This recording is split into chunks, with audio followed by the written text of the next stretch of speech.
My name is Niloo Edwards. I'm a cardiac surgeon. I'm Chief of Heart and Vascular Services at St. Peter's Hospital and Health Partners. About 20 years ago, when I finished my training, I came to Albany, and then I left and went to Columbia Presbyterian, where I ran the heart transplant program for about 8 years, and I was vice chair of the Department of Surgery. And then I moved to Wisconsin, where I was chair of cardiac surgery for another 8 years, and then decided to come back home.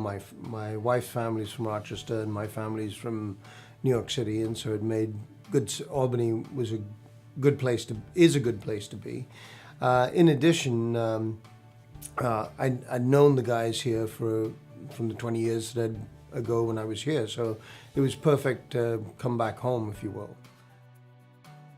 Albany Cardiothoracic is a very old practice. When I was part of the practice, it was almost, I think it was 17, 19 surgeons in the group. We covered cardiac and thoracic surgery.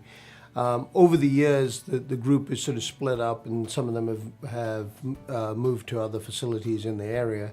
But the core of the group still remains the same, and I really like the values. Even though I was here only for a year and a half, 20 years ago, it imbibed me with a lot of the core values of Albany Cardiothoracic.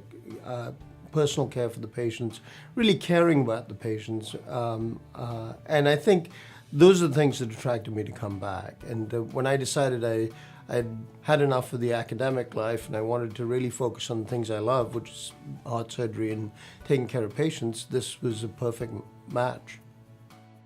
I think the pathway to successful surgery really involves a relationship between the patient and the physician.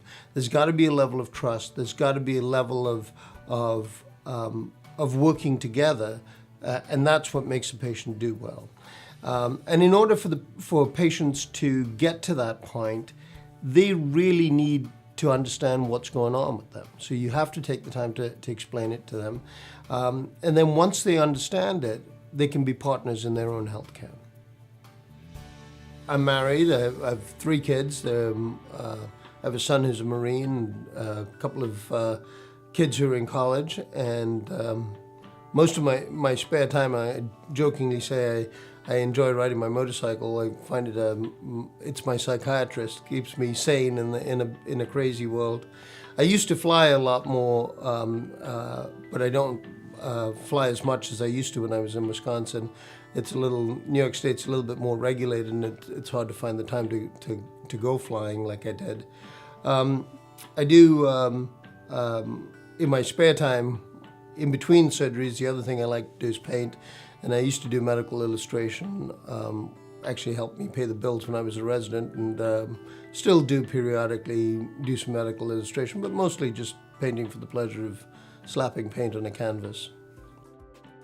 Family's crucial to healthcare and support systems, whether it's family or friends. If you think back 20 years ago, if you went to the hospital, you were to visit a family member, you were stuck in the corner and told you had 30 seconds to visit them and then leave. Now, almost every single healthcare system, especially St. Peter's, is very open to having patients and their families visit them. And part of the reason is that we know that patients do better when they're around people and things that they love and they're familiar with. And so we really do encourage that. I also very strongly encourage family to come with patients to the initial consultation, in part because as a patient you're very stressed. A lot of times you don't hear all the information that's being transmitted to you because you're so concerned about the fact that you might need heart surgery that you don't hear some of the other pieces that you should be hearing. So having a friend or a family member with you is another set of ears. Somebody else who can hear what you're saying with a little bit more detachment, perhaps, and be able to sort of, oh no, he didn't say that. This is what he said, or whatever it is that they recall. And so I think there is a value to not just in the initial consultation coming with family and friends, but even post-operatively when you need the support and you need to know that there's people around who care about you, not just us.